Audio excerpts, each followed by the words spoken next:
When Berry Gordy borrowed $800 from his family to form Motown, he knew it was a huge gamble. And no one could get any money from there. But I really wanted to open up my own record company. I wanted to do something. I had all these hits on Jackie Wilson. And they said, yes, well, what do you got to show for it? I said, that's the point. That's the point. I asked for $1,000. They only gave me $800. But it paid off big and made many superstars, not to mention millionaires. Berry Gordy made more millionaires in the music business and created more avenues for producers and writers like myself and artists to go on about their lives and become great, and some greater than they were with Motown. We're talking about in one company you had maybe 15 superstars. And while tragedy would follow some when the going got tough, either by letting success or outside influences get into their heads, some managed to stay immune. The stars. Diana, Stevie, Smokey, Lionel, The Temptations, etc. From joining the Gordys' inner circle, I think it was made very easy because, after all, Marvin is a very young person, was married to the boss's sister.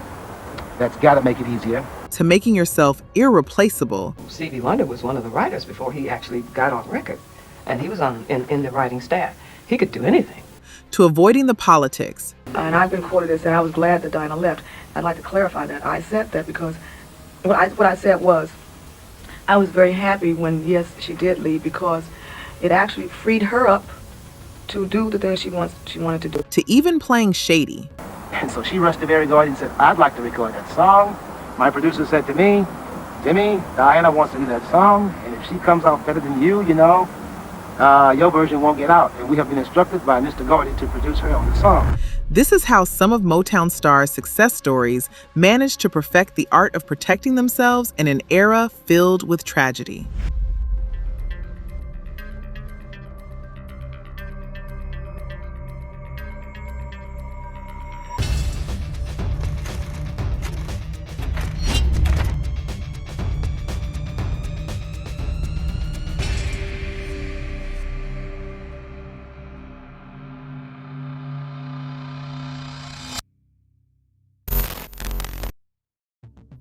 When Berry Gordy met Smokey Robinson, he was this green, naive, but ambitious little boy whose biggest dream was to make it in show business. When I first met this man, it was the beginning of my dream come true for me. I wanted to be a singer. I wanted to be in show business. I wanted to write songs and make music.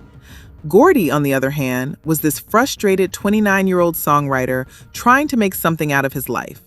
He saw his younger self in Smokey and decided to mentor him, and Smokey was more than excited to follow Gordy's lead. He said, you rhyme stuff really well. He said, but your songs are just rambling, which they were. And so he started to mentor me. But what really sparked the relationship between the two was that 18-year-old Smokey was the one who pushed the 29-year-old Gordy to take that risk and start his own label. So Smokey said, if this is the kind of money you're going to get, you might as well be in business for yourself.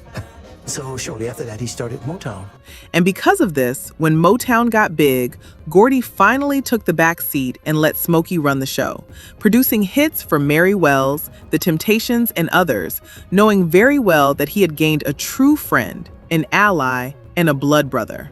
And as would later be seen, Smokey would stick with Gordy through thick and thin, even when other big names like the Holland Dozier Holland team and the Ruffins were tempted by crazy offers from outside.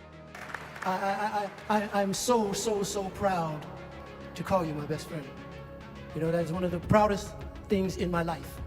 I love you so much. The story of Diana Ross with the Supremes and how things turned out for Florence Ballard has always been a controversial one. Diana, when Florence Ballard died, and she died penniless. Yes, it's so funny. I already knew all the questions you were going to ask me. I can't help but ask Yes. that. I would have thought that would have just a tremendous effect on you then. Yes, it did. It did very much. Before coming to Motown, Diana was this kid who was second favorite to her dad. And so when the opportunity to make it in the music industry presented itself, something her dad was against. How did your parents feel about that? My mom was happy about it. My dad wasn't so happy about it. My dad wanted me to, pay attention to my studies and, get good grades in school. She was ready and willing to do anything and everything just to prove her dad wrong.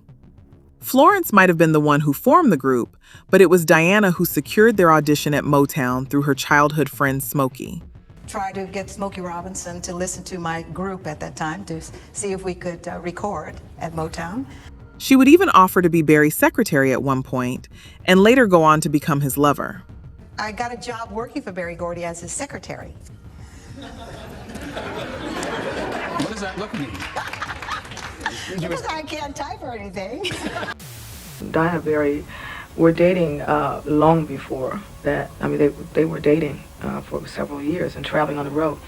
Whether or not this was a devious tactic done for selfish reasons, it worked for the group because, after a period of the group being called the No-Hit Supremes, Berry heavily directed his resources and the HDH team with one aim in mind: to make them superstars, which they finally did.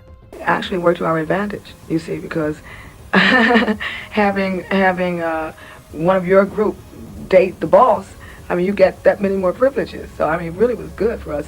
Other people were definitely jealous of it. But her success came at the cost of Florence Ballard's misfortunes. It was not easy because to see Diane moving on and to see Florence, her whole, not just her life, I mean her soul. Florence's soul was tormented. Some have said she slept her way up, while others have defended her by saying she was simply up to the task and wanted it more than anyone. But bottom line, through her relationship with Gordy, one that even produced a child, she was, in some way, insured against the unknown tragedies. Do you think she was considerate, though? Where sometimes you might need to change direction. Yeah. I don't know that it was really because of Berry's focus on me. I think it was just time. It was part of growing. Mary Wilson was another success story, but her case was different. From when she was little, she was always known to be this quiet girl who avoided confrontations and did as she was told. It might have been a way to stay out of trouble, but the problem is that it put her in very compromising situations. When she was supposed to stand up for her best friend Florence, she decided to stay on the sidelines. When Motown decided to fight her over the rights to the group's name, she willingly signed away the rights without much hesitation. I gave all the rights, my rights, into the name Supremes that I had been, fighting for, that I truly believe belonged to the Supremes. And you gave it to him? You gave it back to him? I gave it all rights. You gave him all rights to the name of the Supremes, and you're happy? And I'm happy. Even when Diana later organized a reunion tour and offered her a crazy low amount, something she was not okay with, she would still come to Diana's defense. She was always defending the system. Whether she always had a gun to her head or it was just her nature to avoid conflicts, we leave that to you. Berry Gordy said, this is my dream. I'm going for it. You want to come aboard? You want to come aboard? Yes, we want to come aboard, but everyone needs to start taking care of themselves so we can no longer be victims. Of all the things that Berry Gordy valued most, trust was one of them, and family was the best place to outsource it. That I grew up in a family with values. My father, had values. My family had values, and those values stayed with me. One of the beneficiaries was Harvey Fuqua, a friend who became family. When Harvey Fuqua came to Detroit with Marvin Gaye, it was on assignment from Chess to work with Anna Records, a move that put him in touch with the Gordy clan. He soon found the offer to marry into the family through Gwen Gordy too tempting to pass up. And soon after, the two would start their own labels, Harvey and Tri-Fi. However, the heat and woes of being a label owner of a small, independent operation that was understaffed were too much for Harvey. From distributors not paying to stiff competition, things became difficult. And so, when his now brother-in-law, Berry Gordy Jr., came to the rescue and offered him the opportunity to be absorbed into Motown and work as the head of the company's artists and repertoire office, as well as a producer, he welcomed it with both hands. At Motown, and as family, Harvey was immune to most of the shenanigans happening around him. Another artist who used the family insurance, so to speak, was Marvin Gaye. Just like his mentor and idol Fuqua, Marvin's marriage to Berry Gordy's sister Anna gave him a direct connection to the Gordy family. And this came with privileges, a lot of them. From just playing drums, he was now not only hanging out with Berry Gordy and playing golf, but he was also able to avoid a lot of the hustles and bustles other artists were going through. Was married to the boss's sister. That's got to make it easier. He was family, so he never had to go through a lot of the traumas that I had to go through, hustling songs. He was looked after. He had it easy. He was partnered with Mary Wells, Kim Weston, and Tammy Terrell to enhance his image and career, and was also given creative freedom to write and choose his own material. But despite all this, Marvin was just a rebel, a stubborn kind of fella. I've had difficulties with Motown, but I'm not sure it was their fault. I'm a difficult person. He wanted more creative freedom, which he felt was being stifled. He wanted out of the label and the family that had given him everything. And that's where what would have been a success story turned into tragedy, and the end of his family privileges. His divorce from Anna only made matters worse for him and led him down the road of ruin. I was in bankruptcy. The second problem at the same time was I was undergoing 2 divorces, doing the same. And that's a bit of pressure. A lot of people probably think of that as running away from the situation. And this is only half the story, because Motown had many more success stories, and some of them perfected even more dangerous ways of protecting themselves. And I was threatening the feds and so, so forth and so on. They had phone calls of it. Did you threaten? Yeah, and I shot a guy, and I went to court for discharging the firearm within the city limits. From playing the politics to even knowing who to keep close, the next chapter gets even more interesting. So if you think that's all there is to the story, stick around for part 2. Who do you think will make the cut? The guy called and told Berry he wanted his money back.